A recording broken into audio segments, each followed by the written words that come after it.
Good morning बच्चों। Glow of physics में आपका स्वागत है।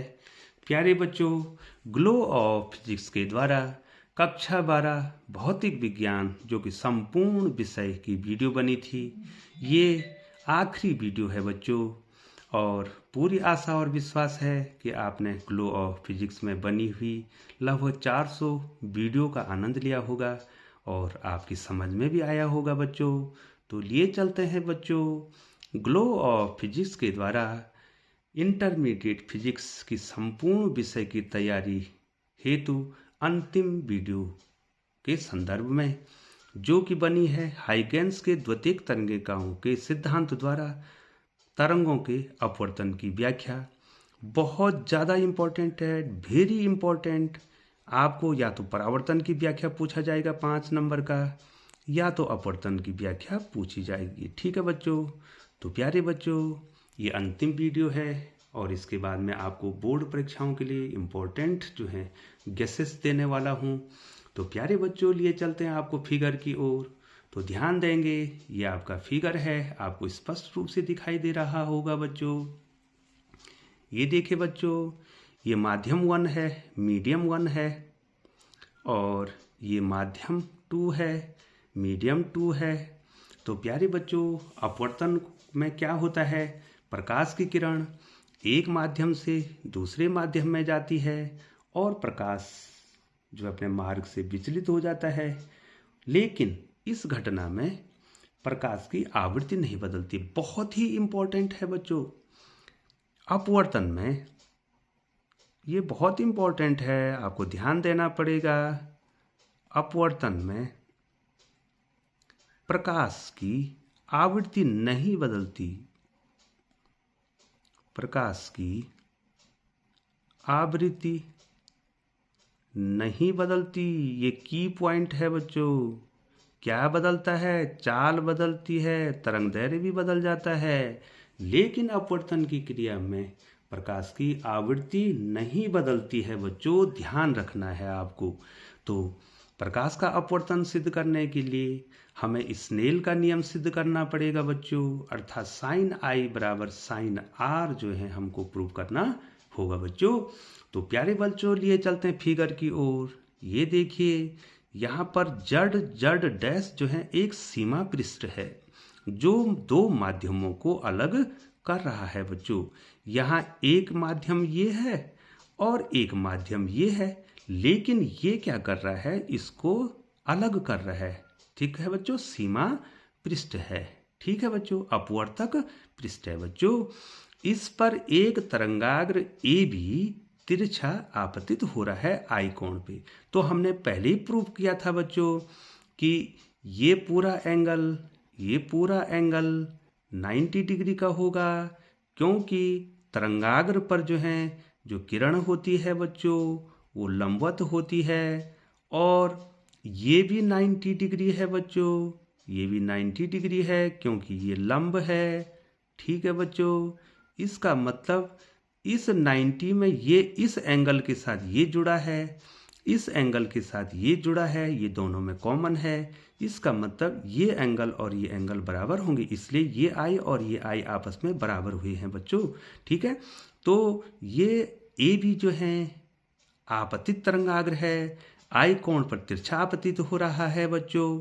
अब होगा क्या बच्चों, पहले माध्यम में जो प्रकाश आएगा वो v1 चाल से आएगा, और इस तरंगाग्र ए बी का जो बी सिरा है वो जो है बच्चों क्या होगा, टी समय में ए डैश पे पहुंच जाएगा।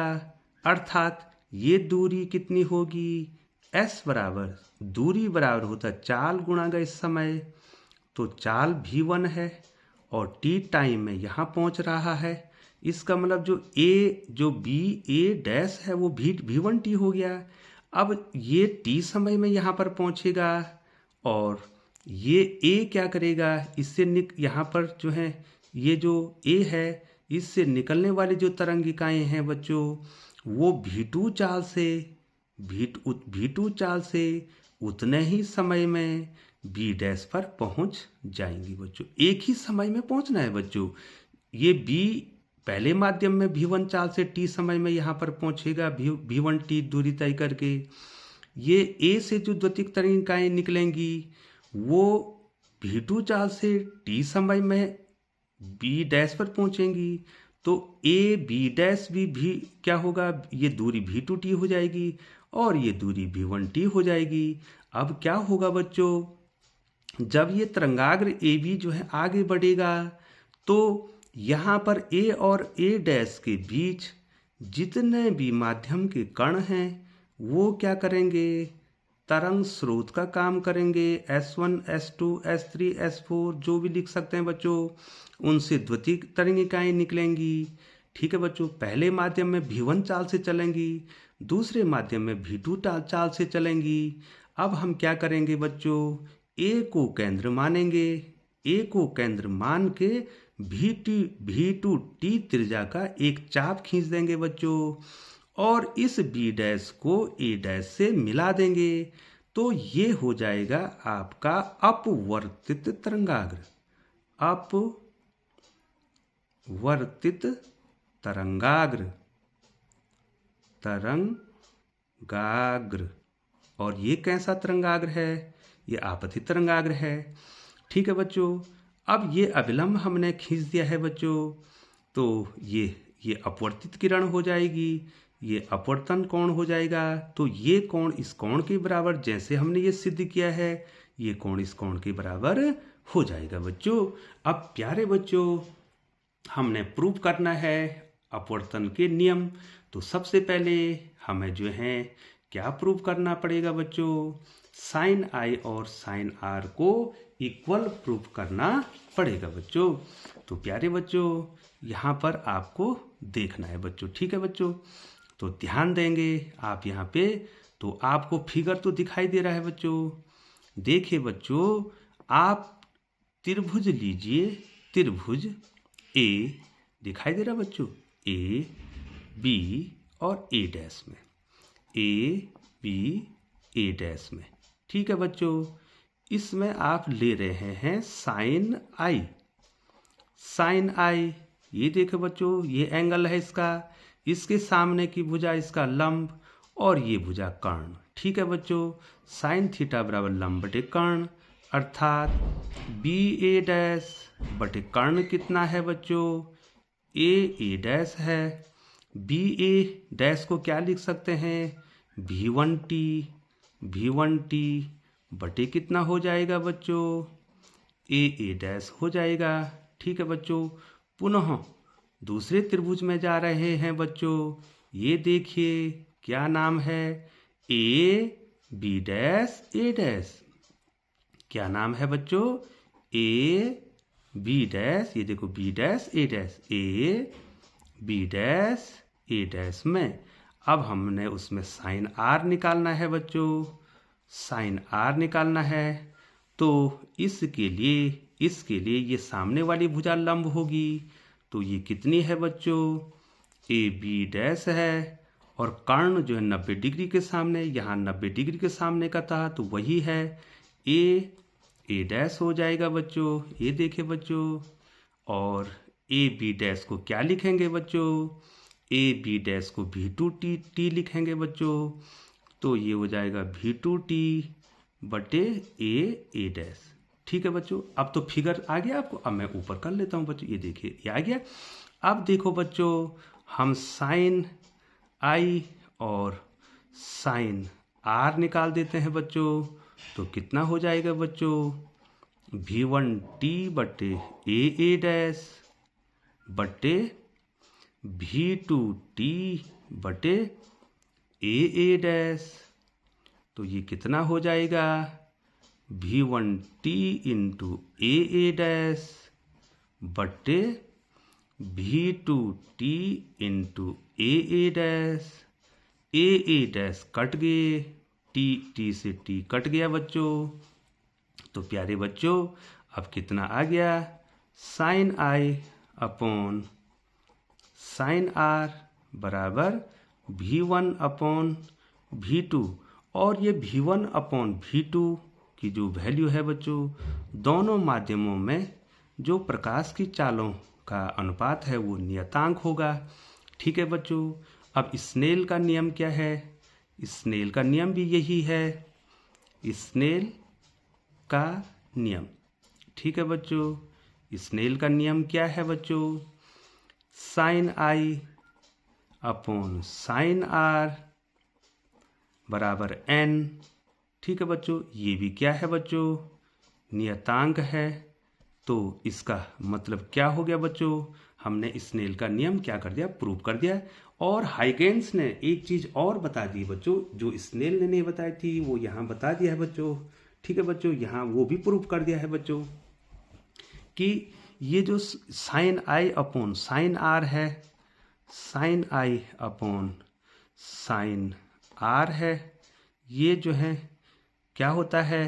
पहले माध्यम के सापेक्ष दूसरे माध्यम का अपवर्तनांक बराबर पहले माध्यम में प्रकाश की चाल बटे दूसरे माध्यम में प्रकाश की चाल। तो ये भी प्रूफ हो गई है। तो स्नेल का नियम हमारा क्या हो गया है? प्रूफ हो गया है। जब स्नेल का नियम प्रूफ हो गया है तो अपवर्तन का दूसरा नियम भी प्रूफ हो गया है बच्चों। अब प्यारे बच्चों, वही जो है बच्चों यहाँ पर हम आपको बताएंगे, यहाँ पर आपको बताएंगे बच्चों, जब आपतित तरंगाग्र, परावर्तित तरंगाग्र और उस पर खींचे गए अभिलंब जो है कागज के तल में हैं, तो आपतित किरण और अपवर्तित किरण भी क्या होगी? कागज के तल में होगी। तो हमने क्या प्रूफ कर दिया बच्चों? अपवर्तन का पहला नियम भी प्रूफ कर दिया और दूसरा नियम भी प्रूफ कर दिया बच्चों। तो इस प्रकार से जो है बच्चों ये हम अपवर्तन की व्याख्या हो जाती है बच्चों। ठीक है बच्चों। तो ये देखिए बच्चों, आप जो है इसका स्क्रीनशॉट भी ले सकते हैं बच्चों। ये फिगर को आपको सही बनाना है। ये दोनों रेखाएं, ये दोनों किरणें आपको समांतर बनानी है बच्चों। यहाँ पर जो है अगर थोड़ा सा गलती होगी तो आप ध्यान देंगे बच्चों, ये किरण भी आपको समांतर बनानी है, तब जाके जो है बच्चों आपका फिगर सही बन पाएगा बच्चों। तो प्यारे बच्चों, लगभग जो है एक साल का समय हो गया ग्लो ऑफ फिजिक्स के द्वारा आपको जो है इंटरमीडिएट भौतिक विज्ञान चैप्टर 1 से लेकर जितने भी जो है आपके चैप्टर हैं बच्चों, उसमें सारी वीडियोस आपके बनाई गई हैं, आपके लिए बनाई गई हैं। आशा करता हूं कि बच्चों आपने जो है सारी वीडियो का आनंद लिया होगा। और बच्चों, ग्लो ऑफ फिजिक्स का हमेशा यह प्रयास रहा है कि बच्चों को संपूर्ण फिजिक्स, उसमें जो है जितने भी डेरिवेशन हैं, जितने भी जो है न्यूमेरिकल्स हैं, जितने भी छोटे क्वेश्चन हैं, सब बताए जाएं। और पूरा प्रयास रहता है कि आपके कॉन्सेप्ट क्लियर हों, आप फिजिक्स को जो है कॉन्सेप्ट से सीखें, आप उसको याद करने की कोशिश कम करें। क्योंकि जो है फिजिक्स जो है एक जो है महत्वपूर्ण विज्ञान है, उसको आपको तार्किक रूप से समझना चाहिए बच्चों। प्यारे बच्चों, 1 साल तक इस चैनल पर बने रहने के लिए ग्लो ऑफ फिजिक्स का जो परिवार है आपके लिए जो है बहुत बहुत धन्यवाद ज्ञापन करता है और आशा करता है कि आप इसी प्रकार से जो है हमारे चैनल पर बने रहेंगे। अगर आप इंटरमीडिएट की परीक्षा भी पास कर देंगे तब भी हमारे चैनल पर बने रहेंगे। पुनः आपका एक बार बहुत बहुत धन्यवाद।